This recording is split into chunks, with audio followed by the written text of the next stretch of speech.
वसुदेवसुतं देवं कंसचाणूरमर्दनं देवकी परमानन्दं कृष्णं वन्दे जगद्गुरु गुरुर्ब्रह्मा गुरुर्विष्णु गुरुर्देवो महेश्वर गुरु साक्षात् परब्रह्म तस्मै श्री गुरुवे नमः। तो अभिषेक जी आप पहले इंट्रोडक्शन दे दें, फिर मैं स्क्रीन शेयर करके कहानी शुरू करेंगे। हम लोग डिले नहीं करते हैं, जो होता है वही समय पे कर लेते हैं। तो मैं स्क्रीन शेयर करता हूँ, आप अपना इंट्रोडक्शन दे दें प्लीज। सॉरी मैं नहीं जानता, नहीं मेरे इंट्रोडक्शन तो मेरे को देना चाहिए, या अखिलेश जी आप दे दीजिए उनको इंट्रोडक्शन। अभिषेक को मैं डायरेक्टली तो नहीं जानता, लेकिन ये पंकज ये प्रवीण के थ्रू मैं जानता हूँ, प्रवीण पांडे के थ्रू। और अभिषेक जैसे कि आप लोगों ने स्लाइड में भी देखा होगा, उन्होंने अपना खुद का उन्होंने एक शुरू किया हुआ है जो कि आज के टॉपिक से रिलेटेड है, उनका खुद का अपना बिजनेस। तो आगे अभी अभिषेक आप ही बता दो अपने। Hello, am I audible? जी जी सभी को जी, first class. Sir, first of all मैं जानना चाहूँगा सर कि यहाँ जो भी सुनने वाले हैं वो किस कैटेगरी को बिलोंग करते हैं, यानी स्कूल, कॉलेज, 10+2, ग्रेजुएट? वो मैं बता देता हूँ। अभी जो है ज्यादातर स्कूल गोइंग है, 2-3 बच्चे हैं जो कॉलेज गोइंग है या कॉलेज भी कंप्लीट कर लिए हैं। मैं उम्मीद कर रहा हूँ आपके दोस्त प्रवीण जी तो आए हुए हैं ही, एक स्कूल ज्वाइन करता है, अभी ज्वाइन किया है या नहीं। कुरमा स्कूल आप ज्वाइन किए हो? मैं कह नहीं सकता, शायद ज्वाइन नहीं किया है कुरमा स्कूल। कुरमा स्कूल के बच्चे 6ठी क्लास, हाँ ये कुरमा स्कूल आ गया। 6ठी क्लास से लेकर के 10वीं क्लास तक के बच्चे हैं वहां पे, एक क्लासरूम में होंगे और वो 20-30 पता नहीं कितने बच्चे होंगे, लेकिन एक ही लिंक यहाँ पे रहेगा। तो इफेक्टिवली आप ओरिएंट कीजिए कि भाई जो बच्चे हैं वो, उनके लिए ये अपॉर्चुनिटी है फ्यूचर में। 2-3 बच्चे हैं यहाँ पे जो मैं देख रहा हूँ, और कुछ एडल्ट हैं जैसे धर्मेंद्र जी, अमरिंदर जी, ये सब एडल्ट हैं। ये अपने गांव के बच्चे को बताते हैं तुम ये भी कर सकते हो, वो भी कर सकते हो।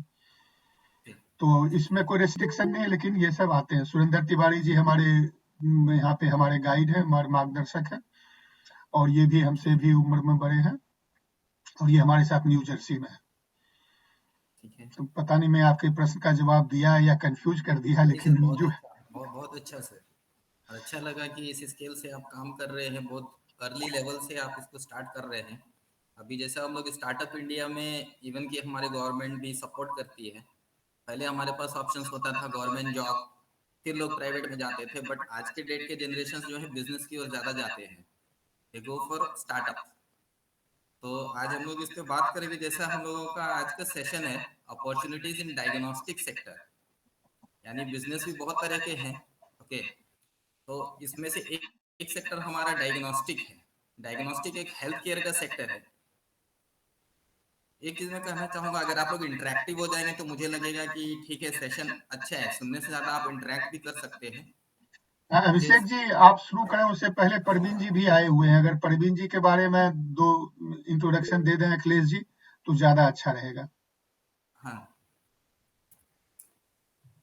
या प्रवीण जी आप खुद अपना बता दें, वो ज्यादा बेटर रहेगा। हाँ नहीं, मेरे ख्याल से हमारे धर्म के हिसाब से अपना इंट्रोडक्शन लाचारी में हम देते हैं, दूसरा ही हमको इंट्रोड्यूस करता है। अच्छा, तो प्रवीण हमारे एक रिलेटिव है, और मेरे हिसाब से बहुत ही होनहार है, और सेम अभिषेक भी उनके मित्र है।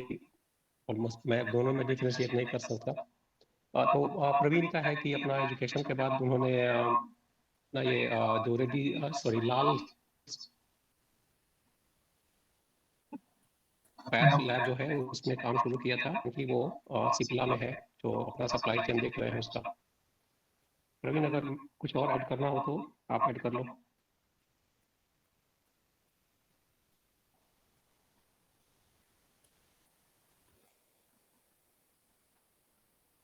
नहीं बोल पा रहा है, या तो डिस्कनेक्ट हो गया या म्यूट पे है। प्रवीण शायद म्यूट पे है।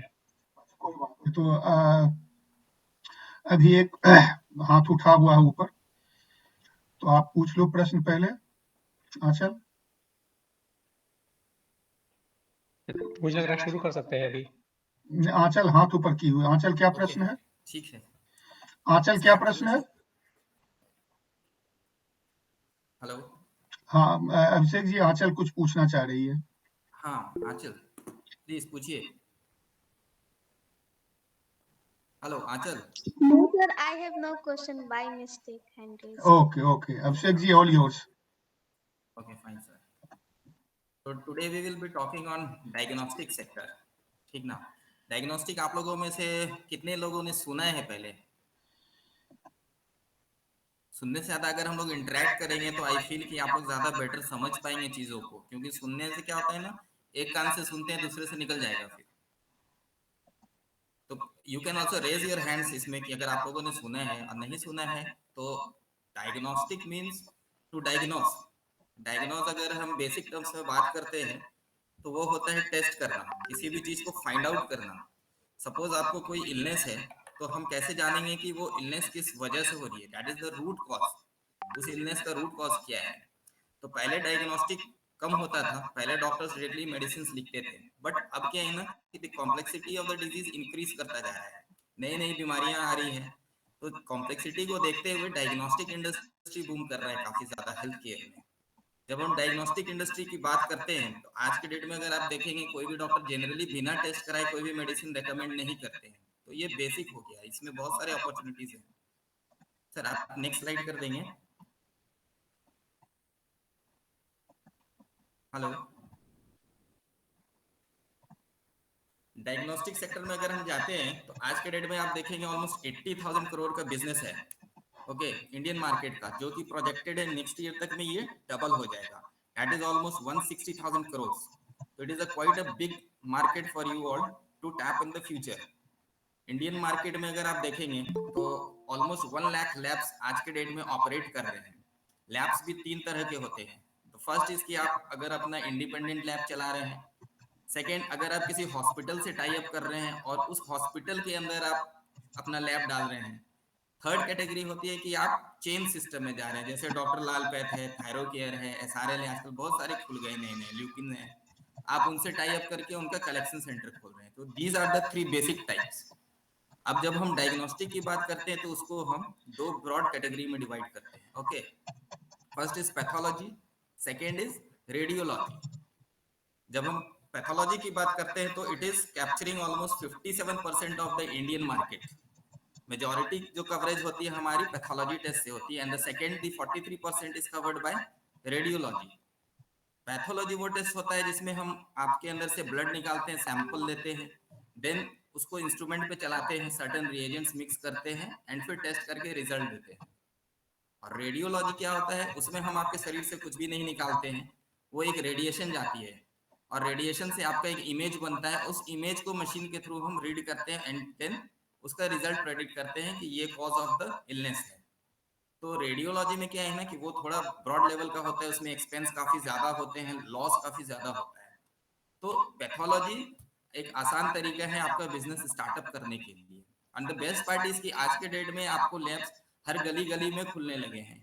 तो ऐसा नहीं कि आप बड़े जगह जाए तभी आप स्टार्ट कर सकते, इवन आप गांव के लेवल पे, विलेज लेवल पे इसको अच्छा अपॉर्चुनिटी से टैप कर देखा, क्यों वहां अभी कुछ भी एक्सप्लोर नहीं किया गया है। Sir next slide. ये देखिए, आप अगर जैसे देख सकते हैं पिक्चर में भी, एक पैथोलॉजी लैब में बहुत सारे इंस्ट्रूमेंट्स हैं। जैसे उसमें बायोकेमिस्ट्री के इंस्ट्रूमेंट मिलेंगे, सेंट्रीफ्यूज मिक्सिंग के लिए इंस्ट्रूमेंट मिलेंगे, फुल्ली ऑटोमेटेड, सेमी ऑटोमेटेड, बहुत तरह के आपको इंस्ट्रूमेंट मिलेंगे। और रेडियोलॉजी का अगर आप इमेज देख सक रहे हैं तो उसका सेटअप आप देखेंगे तो काफी बड़ा है, ओके। उसके अंदर पेशेंट जाता है एंड इमेज के थ्रू उसका प्रोसेसिंग होता है। Next slide sir. एक रेडियोलॉजी का सिंपलेस्ट एग्जांपल हो सकता है जो सबको मालूम है, एक्सरे। एक्सरे आ गया, उसमें आपका सीटी स्कैन आ गया, then you can go for the हाँ। एमआरआईज आ गया उसमें। तो अगर हम पैथोलॉजी पर बेसिकली आज बात करते हैं, क्योंकि वो बहुत ही आसान तरीका है अब आपके स्टार्टअप के लिए विद लेस एक्सपेंस भी। तो उसमें जो 2-3 कोर्सेज होते हैं जो आपको करने होते हैं, ओके। तो उसमें मेडिकल लैब टेक्नीशियन का एक कोर्स होता है जिसको हम लोग डीएमएलटी कहते हैं, diploma in medical lab technician होता है, and the second one is BSc MLT.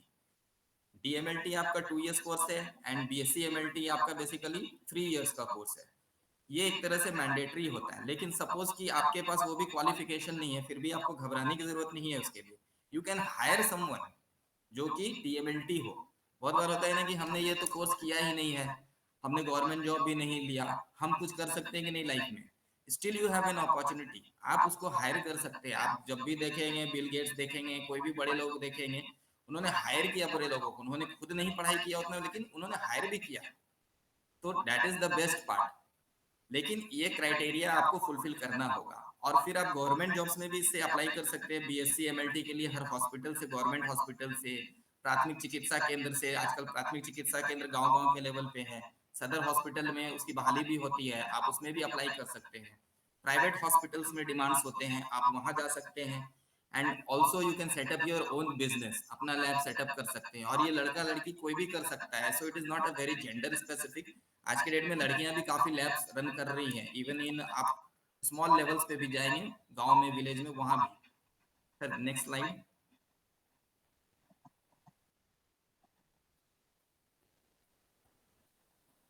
किसी को कुछ डाउट होगा तो you can ask, feel free. Okay, जब हम पैथोलॉजी की बात करते हैं तो उसमें बहुत सारे डिपार्टमेंट्स आते हैं। जैसे कि आप हेमाटोलॉजी लेते हैं, हेमाटोलॉजी मींस ब्लड रिलेटेड। तो जैसे आपका एक प्राइमरी टेस्ट होता है सीबीसी, जब भी आप कभी डॉक्टर को दिखाएंगे तो पहला टेस्ट वो सीबीसी लिखेंगे, that is the complete blood count, जिससे पता चलता है आपको कोई इन्फेक्शन है कि नहीं। डेंगू में आपका प्लेटलेट लेवल कितना हो गया, वो एक लेवल से नीचे तो नहीं चला गया, आपको पानी चढ़ाने की जरूरत तो है कि नहीं, ये हम डायग्नोस करते हैं थ्रू द हेमाटोलॉजी। फिर हमारा आ जाता है clinical pathology and biochemistry departments. इसमें लोग लिवर का टेस्ट, किडनी का टेस्ट करते हैं, जिससे आपको पता चलता है कभी जॉन्डिस है कि नहीं, या फिर कोई इन्फेक्शन तो आपको नहीं है, लिवर में प्रॉब्लम हो, किडनी में प्रॉब्लम हो, ये सारा टेस्ट आप इससे कर सकते हैं। ओके, एंड हिस्टोपैथोलॉजी में सपोज कोई बड़ा टेस्ट होता है, सपोज किसी को कैंसर है, तो उसका भी आइडेंटिफिकेशन हम लोग टिश्यू और ऑर्गन को लेके, जैसे आप सुनते होंगे कि बायोप्सी करते हैं, तो यू हैव टू फील कि आप एक बहुत इंपॉर्टेंट रोल अदा करेंगे उसमें, कि if you are diagnosing correctly. क्यों आज के डेट में बहुत सारा कुछ डिपेंड करता है कि आपकी डायग्नोसिस कैसी है। अगर डायग्नोसिस गलत है तो ट्रीटमेंट भी गलत होगी। ओके, तो आपको एक उसमें ऐसा नहीं करना है कि सिर्फ बिजनेस ही करना है, but technically you have to be sound. Next slide sir.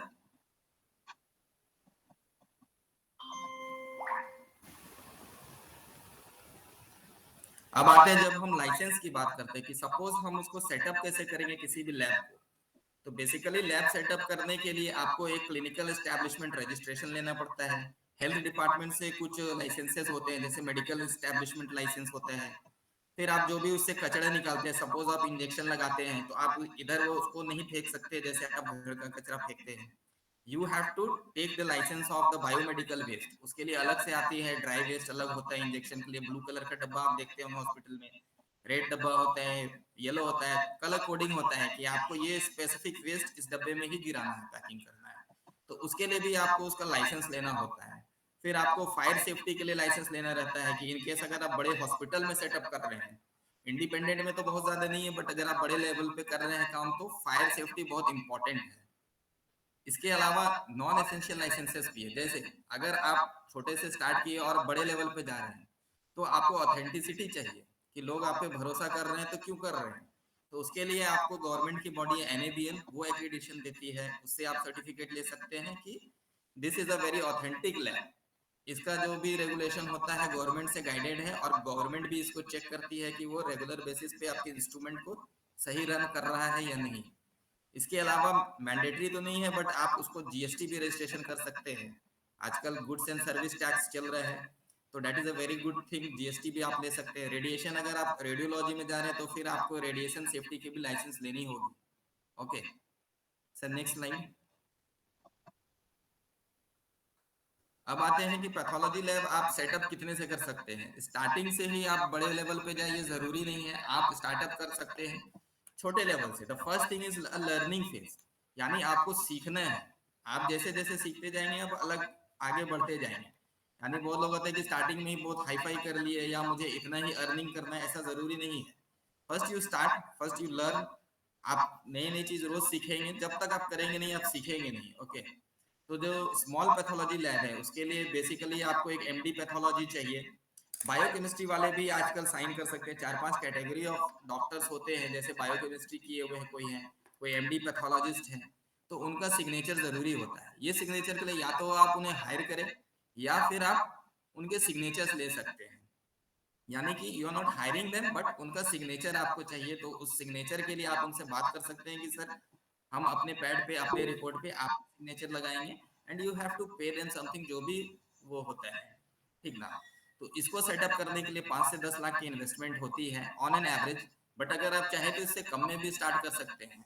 एक प्रोसेस एक वे ऑलवेज रहता है कि ऐसा नहीं है कि पूंजी हमेशा इंपॉर्टेंट ही होती है, ऐसा जरूरी नहीं है, आप लो बजट से भी स्टार्ट कर सकते हैं स्लोली। तो ये कभी माइंड में नहीं लाइएगा कि हमारे पास बहुत ज्यादा पैसा है तभी हम बिजनेस कर सकते हैं। आप छोटे छोटे लेवल से आगे बढ़ के बहुत बड़ा करोड़ों तक जा सकते हैं। Okay, but the basic thing is कोई भी आप लैब का बिजनेस करते हैं, एज यू ऑल नो कि it is related to health care professionals, तो आपको डॉक्टर से टाई अप करना होगा कि सपोज आपके पास सैंपल्स आने चाहिए, यानी पेशेंट्स आने चाहिए, और ये पेशेंट्स का फ्लो तभी बढ़ेगा जब आप इसकी मार्केटिंग भी करते हैं, यानी किसी डॉक्टर से टाई अप करते हैं।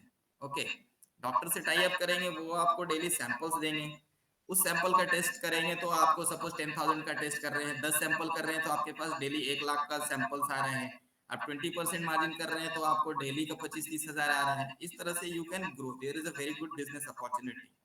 सेकेंड होता है सेंट्रल लैब, जिसमें आप जैसे कि अपना किसी के अंदर में हॉस्पिटल के अंदर में अपना लैब डालें, आपने उससे टाई अप कर लिया कि सर्टेन रेशियो में कि डॉक्टर को हम 30% हम लेंगे या 40% हम लेंगे, बाकी 70% फीस का हम आपको हॉस्पिटल को देंगे। इसमें बेनिफिट आपको मेनी टाइम्स क्या होता है कि आपको खुद की इंस्ट्रूमेंट नहीं लेनी होती है, मेनी टाइम्स हॉस्पिटल्स अपना इंस्ट्रूमेंट देता है। सपोज आपके पास बजट नहीं है कि आप इतने कॉस्टली इंस्ट्रूमेंट्स लें, तो आप हॉस्पिटल से बात कर सकते हैं कि सारा सिस्टम उनका रहेगा, आप टेस्टिंग करेंगे, आपके पास डिग्री है, आप रिपोर्टिंग करेंगे। ओके, सो जैसा डिग्री हमने शुरू में बताया था, DMLT and BSc MLT। Third type का आता है कि आप CC ले सकते हैं, इसका इन्वेस्टमेंट भी आपको थोड़ा ज्यादा होगा, और इसके साथ CC के साथ आप अपना लैब भी चला सकते हैं। यानी जैसे आप डॉक्टर लाल से या थायरो केयर से, आजकल ल्यूपिन, SRL, बहुत सारी बड़ी कंपनियां जो चेन सिस्टम में रन करती है, यानी मल्टीपल सिटीज में रन करती है, लाइक दिल्ली, बॉम्बे, आपको Kolkata, everywhere they are running, तो आप उनके साथ टाई अप करके उनका फ्रेंचाइजी सिस्टम ले सकते हैं। सो बेसिकली हमने बात किया 3 टाइप्स, या तो आप अपना इंडिपेंडेंट लैब स्टार्टअप कर सकते हैं कम बजट में, सेकेंड है कि आप किसी हॉस्पिटल के अंदर जा सकते हैं, या किसी का CC ले सकते हैं, थर्ड है कि आप CC प्लस अपना खुद का दोनों सिस्टम अपने पास रख सकते हैं, यानी आप स्मॉलर टेस्ट अपने पास करें और जिसका इंस्ट्रूमेंट आपके पास नहीं है वो आप सैंपल्स बाहर भेज दें। आजकल सैंपल यहाँ से कलेक्ट होकर दिल्ली वगैरह हर जगह चले जाते हैं, तो ये कोई टफ डील नहीं है। अगर आप इसमें भी नहीं जा सकते हैं तो डायग्नोस्टिक में अदर अपॉर्चुनिटीज भी है, जैसे आप मेडिकल इक्विपमेंट का अपना बिजनेस स्टार्ट कर सकते हैं, यानी कि सेल्स एंड मार्केटिंग। आप किसी बड़ी कंपनी से टाई अप करते हैं या किसी से इंस्ट्रूमेंट बनवाते हैं एंड आप उसको सेल करते हैं पैथोलॉजिकल लैब्स को या डायग्नोस्टिक सेंटर्स को, तो that is a sale and purchase. जैसे कि बहुत सारी कंपनीज आती है इसमें, ट्रांजिशिया है, रेम्बेक्सी है, रॉश है, तो बहुत सारी मल्टीपल कंपनीज है इसमें जो बाहर की भी है, MNCs। Next slide sir.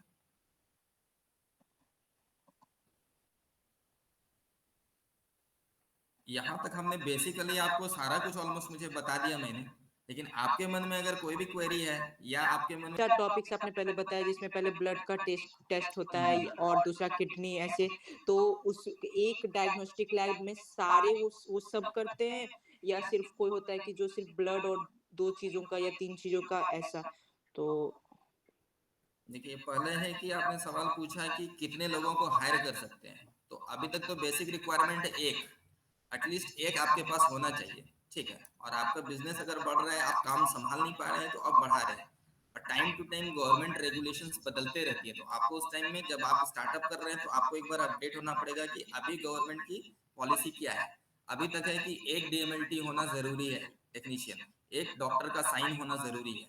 Okay, second question था आपका कि एक लैब में सारे टेस्ट कर सकते हैं कि नहीं। जैसे हमने 2 कैटेगरी में इसको डिवाइड किया था, एक पैथोलॉजी, एक रेडियोलॉजी। तो रेडियोलॉजी के लिए आपको बहुत बड़ा सेटअप चाहिए, ओके, बट पैथोलॉजी आप छोटे से एरिया में 10 बाय 10 के रूम में भी आप स्टार्टअप कर सकते हैं। यानी जैसे घर का कमरे कमरे का साइज जो भी है आप उसमें भी स्टार्टअप कर सकते हैं।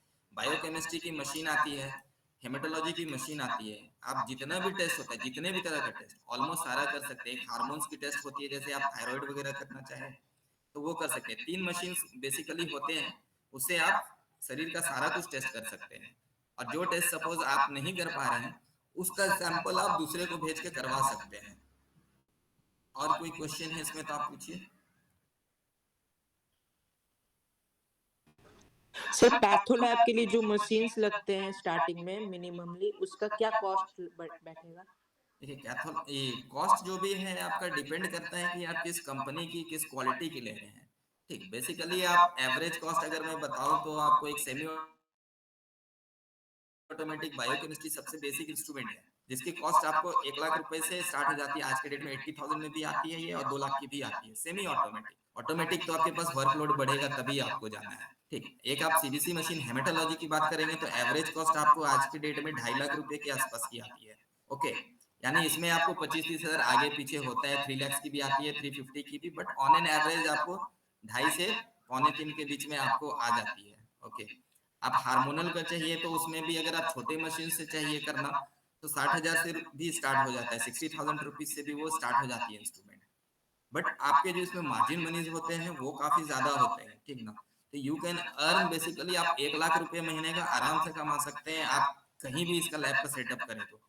बस द मेन थिंग इज कि आपको डॉक्टर्स से पेशेंट आना चाहिए, वो जरूरी होते हैं। तो आप मार्केटिंग का बंदा रख सकते हैं या खुद भी डॉक्टर से विजिट करके बोल सकते हैं। एंड वो टोटली होता है कि गिव एंड टेक, आपको वहां सेट करना पड़ेगा सिस्टम कि ठीक ना, हर जगह परसेंटेज उसमें चलता है कि वी विल गिव यू पर प्रिस्क्रिप्शन की इतना आपको करना पड़ेगा। ओके,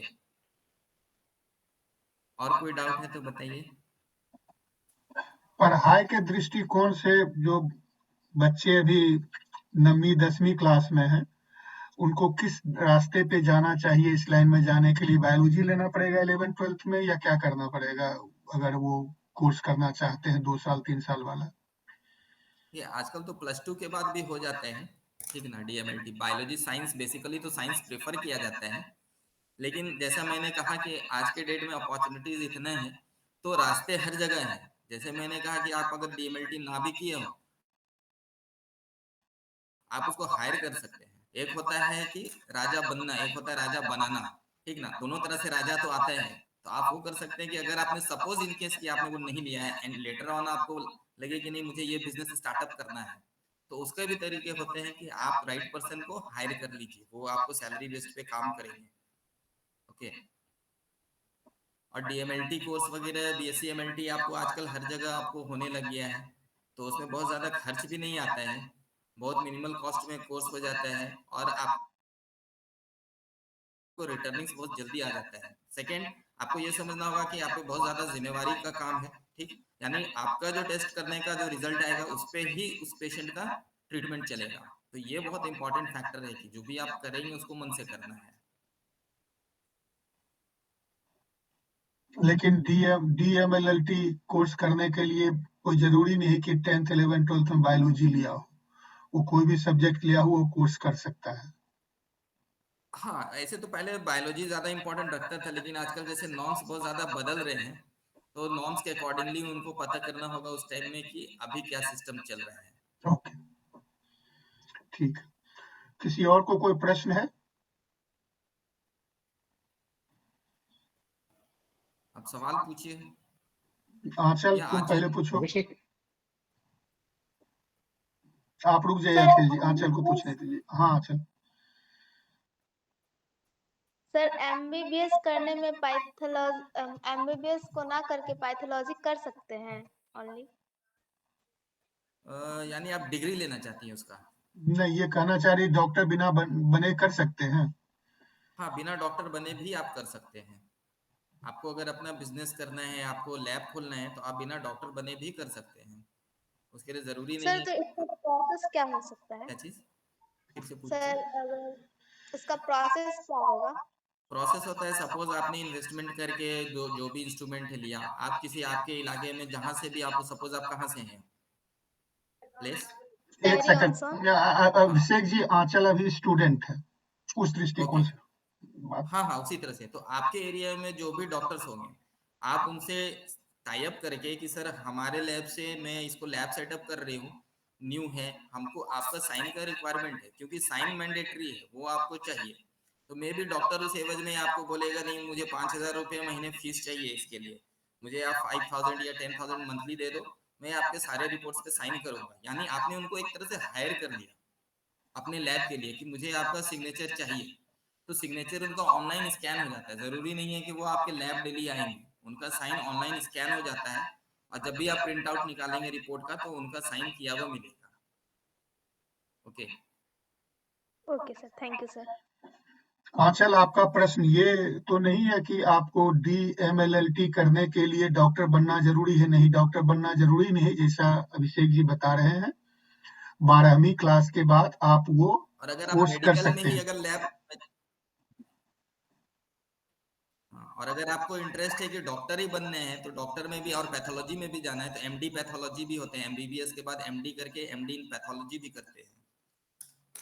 यानी आपका जो भी लैब सिस्टम है उसमें दो तरह के लोग चलाते हैं, MD पैथोलॉजिस्ट जो डॉक्टर जिनके आगे लिखा रहता है, डॉक्टर कोई भी डॉक्टर हो, उन्होंने MBBS किया, फिर MD इन पैथोलॉजी किया, या MD बायोकेमिस्ट्री, लड़कियां जो भी होती है मोस्टली बायोकेमिस्ट्री एंड माइक्रोबायोलॉजी करती हैं MD से, एंड वो लैब सेटअप करती है। दूसरा होता है टेक्नीशियन लेवल पे करते हैं, जिसको DMLT एंड BSc MLT करते हैं, वो डॉक्टर से टाई अप कर लेते हैं कि हमें आपका सिग्नेचर चाहिए, क्यों डॉक्टर का सिग्नेचर होना जरूरी है, तो आप टाई अप कर सकते हैं उस केस में। Okay sir, thank you sir. Welcome. कोई और राज, क्वेश्चन?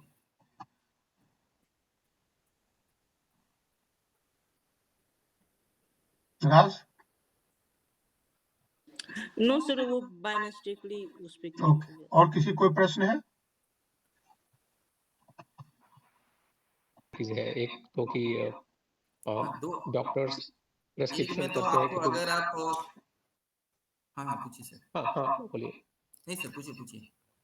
हाँ तो मैं बोल रहा था कि एक जैसे कि डॉक्टर्स प्रेस्क्रिप्शन पर लिखते हैं या नहीं भी लिखते हैं तो बोलेंगे कि हाँ तुम ये वाले लैब से ही जाके कराओ, हाँ तो वो थोड़ा सा वो अनएथिकल लगता है। दूसरा एक पॉसिबिलिटी है कि डॉक्टर के पास ही वो लोग खुद सैंपल कलेक्ट कर ले और फिर हम लैब से जाके और वो सैंपल उठा के लाएं और उसका टेस्ट करके रिपोर्ट उनको दे दें। तो क्या ऐसे भी सेटअप रहता है या कुछ हाँ और पॉसिबिलिटीज है? ऐसा भी सेटअप रहता है, जैसे सपोज कोई भी आपके इलाके में कार्डियोलॉजिस्ट हो या गायनी की डॉक्टर हो, तो बहुत लोग उनसे बात करते हैं और वहाँ ही वो लोग एक कमरा दे देते हैं कि आप एक कलेक्शन सेंटर हमारे यहाँ डाल दो, या इवन की पेडियाट्रिक्स बच्चे के डॉक्टर हो, आप कभी कभी देखेंगे वो आपका लैब दूसरे एरिया में है लेकिन आप अपना एक कलेक्शन रूम वहाँ रख दिए, या फिर आपने एक टाइमिंग दे दिया कि 12 बजे से 3 बजे तक मैं आपके क्लिनिक में बैठूंगा, हमारा बंदा आपके क्लिनिक में बैठेगा और जो भी पेशेंट है उनका सैंपल ले लेगा, तो वो कलेक्ट कर करके अपने लैब ले जाएगा। ये एक प्रोसेस हो गया। सेकंड होता है जो अनएथिकल, सर ने कहा कि वाकई में अनएथिकल तो लगता ही है वो साउंड करने में, कि वो आजकल के डॉक्टर्स जो है वो लिख देते हैं कि आप इस लैब में कराएंगे तभी हम आपका रिपोर्ट मानेंगे वैलिड है, वरना कि वो बोलेंगे फिर से टेस्ट आने। आजकल ये मैक्सिमम होने लगा है। उस केस में क्या होता है ना कि लैब का उस डॉक्टर के साथ टाई अप है कि हमें आपका इतना प्रिस्क्रिप्शन चाहिए जिसके अगेंस्ट में मैं आपको सर्टेन परसेंटेज दूंगा, तो इस वजह से वो डॉक्टर आपको सारा पेशेंट उस लैब के पास भेजते हैं। लेकिन अगर आप कलेक्शन रूम वहां खोल दें तो वो अनएथिकल नहीं लगेगा, पेशेंट को भी सही लगेगा कि डॉक्टर के क्लिनिक से ही सैंपल कलेक्ट हो रहा है, रिपोर्ट भी वहां पहुंच जा रहा है, तो वो ज्यादा बेटर प्रोसेस होता है कि वहाँ एक छोटा सा, बहुत जगह हमने देखा है भी ऐसा कि ऐसा नहीं, हॉस्पिटल में ही नहीं, इवन की कार्डियोलॉजिस्ट गायनेकोलॉजिस्ट जो भी है उनके यहाँ एक छोटा सा कमरा दे दिया जाता है कि आप यहाँ एक लड़के को बैठा दीजिए, वो दिन भर जितना भी सैंपल होगा वो कलेक्ट कर लेते हैं, ब्लड कलेक्शन की वॉयल आती है, वो सैंपल लेके अपने यहाँ जहाँ उनका लैब है वहाँ टेस्ट करते हैं और फिर सारा रिपोर्ट लाके डॉक्टर का जहाँ पे कलेक्शन सेंटर है, रूम दिया गया है वहाँ पे लाके वो पेशेंट को दे देते हैं। तो वो हो गया कि आपने एक अलग तरह का सर्विस दिया। Perfect, thanks. आप कुछ सवाल पूछना चाहते थे, इसके पहले मैं पूछूं? आप पूछ लो। अमित कुर्मा स्कूल का है, टीचर है, तो अमित जी पूछिए आप। उनका एक हाथ उठा हुआ देखा था मैंने, शायद बाय मिस्टेक हो गया उन्हें। अमित जी अगर प्रश्न है तो पूछिए आप। नहीं प्रश्न नहीं है, लगता। तिवारी जी आप बात हाँ, कीजिए। तो मैं ये पूछना चाहता हूँ अभिषेक जी, आपने बड़ा अच्छा ये बताया बच्चों को। मैं थोड़ा सा नीचे लेवल का सोचता हूँ, जो हाँ सर जो बताइए। बच्चे रूरल एरिया में हैं कैसे उसको शुरू करेंगे। तो जी आप कहते हैं किसी लड़के को वहाँ बिठा दीजिए, जैसे किसी कार्डियोलॉजिस्ट के ऑफिस में एक कमरा लेके, तो उसकी 2 चीज़ें होती हैं जो मेडिकल में काफ़ी इम्पोर्टेंट होती हैं। एक तो चेन ऑफ कस्टडी और दूसरा ओके की सफाई। तो जी जो सर लोग कलेक्ट करते हैं, वो जी लोग सर किस चेन ऑफ कस्टडी का मतलब है कि किसका खून लिया गया, किस वायल में रखा गया, कब भेजा गया, कब जी सर लैब में गया, वहाँ से लौट के आया तो वो सही है, किसी दूसरे पेशेंट का तो नहीं है। जब डॉक्टर के यहाँ पहुँचता है तो सही तरीके से पहुँचता है। जब पूरा चेन जो है उसको चेन ऑफ कस्टडी बोलते जी हैं। सर तो जी सर मैं बच्चों के लिए बता रहा हूँ, आपके लिए नहीं। हाँ हाँ तो मेरे कहने अच्छा का मतलब ये है कि किस तरीके से उसको इंश्योर करते हैं कि सफाई, जैसे जो लड़का कलेक्ट कर रहा है, आपने कहा कि एक लड़के को वहाँ बिठा दीजिए, लेकिन लड़के को ट्रेनिंग होनी चाहिए ना कि वहाँ तो हाँ अंदर से साफ ट्रेंड रहे, पर्सन, ऐसा नहीं कि किसी को इन्फेक्शन भी ना हो, बैठा दिया। हैं? हाँ जैसे तो ये मैंने कहा कैसे कैसे डीएमएलटी लड़के इंश्योर को हायर करते हैं, किया। और उसके लिए सरकार का कोई कानून है, कोई रेगुलेशन है, वो जरा बताइए, जरा उस पर कुछ प्रकाश डालिए। हाँ जैसे कि आप अगर बैठाते हैं, देखिए एथिकली आप काम करें तो बहुत कुछ कर सकते हैं और एथिकली काम करना भी चाहिए। क्यों? हमारा जो हेल्थ केयर सिस्टम है वो स्ट्रांग होना चाहिए। कभी भी कोई बड़ी बीमारी आती है तो आप देखेंगे, और बहुत से केसेस में इन्फेक्शन हो जाता है अगर सही तरीके से नहीं किए, रिपोर्ट गलत किया तो डेथ रेट बढ़ जाता है। डेंगू के केस में आप देखते हैं कि उनका इंस्ट्रूमेंट सही नहीं कर रहा है। तो quality of testing is very important. अगर आप सीबीसी मशीन पे टेस्ट कर रहे हैं, अगर आप इंस्ट्रूमेंट पे भी कर रहे हैं, इंस्ट्रूमेंट आपको सही रिपोर्ट दे रहा है कि नहीं ये जानना जरूरी होता है। और इंस्ट्रूमेंट सही दे रहा है कि नहीं इसके लिए क्वालिटी कंट्रोल आता है, जो मैक्सिमम लैब्स आज के डेट में नहीं चलाते हैं। इस वजह से बहुत जगह हमें सेटिस्फैक्शन नहीं होता। लैब टू लैब आप देखेंगे, अलग अलग लैब में कराते हैं तो रिपोर्ट अलग आता है। तो ये होता है, थोड़ा बहुत डिफरेंस तो कंपनी की वजह से भी होती है। और जो होता है क्वालिटी कंट्रोल बहुत लैब्स नहीं चलाते हैं, जो कि अनएथिकल है। इस वजह से आजकल गवर्नमेंट ने थोड़ी सख्ती की है। बहुत लोग क्या होता है ना कि विदाउट डिग्री चलाते हैं, सिर्फ खोल लिया क्योंकि कमाई उनकी हो जाती है उससे। तो डिग्री होल्डर को रखना और ट्रेंड करना जरूरी है। जब आप सिंपल एक ब्लड भी लेते हैं, आपको एक बेसिक चीज बताता हूँ, बहुत लोग सैंपल को ऐसे ऐसे हिला देते हैं। तो जब आप हिलाते हैं तो ब्लड टूट गया, जैसे ही ब्लड टूट गया तो फिर आपका रिपोर्टिंग में एरर आएगा। तो बेसिकली आपको उसको बताना है, आप ब्लड को मिक्सचर में डालिए, उसको धीरे धीरे रोटेट करके ब्लड को मिक्स करना जरूरी है। जैसे हम बहुत जगह ये देखते हैं कि वो लोग क्या करते हैं, मिक्सिंग नहीं करते हैं। ये बहुत ही बेसिक इंपॉर्टेंट चीज है। या जब आप पाइपेटिंग करते हैं तो आप सही से करते हैं, अर्थिंग रखते हैं कि नहीं मशीन में। तो बेसिक चीज को हमेशा फॉलो करना चाहिए। और जो भी बंदा आप बैठाए हैं वो क्या करते हैं ना, ट्यूब में पहले आपका नेम एज लिखता है, तो फिर आपका सैंपल उसमें लेता है। तो स्टिकर्स होता है उसमें, जिस स्टिकर्स पे आपका नंबर लिखा रहता है, सेम नंबर वो जाके लैब में एंट्री करता है और फिर रिपोर्ट में वही देता है। हाँ मैनुअल मिस्टेक्स होता है कई बार, बट हमें चाहिए कि क्योंकि अब आप पढ़े लिखे हैं, बहुत बार क्या होता है कि पढ़े लिखे हैं तो आपको जागरूक होना पड़ेगा इस चीज के। क्यों? आपके टेस्टिंग से दूसरे की जिंदगी है। आप गलत रिपोर्ट देंगे तो उसको झेलना पड़ेगा। ये चीज आपको, ये होता है ना अंदर से एथिक्स होना, वो जरूरी चीज है। जी सर।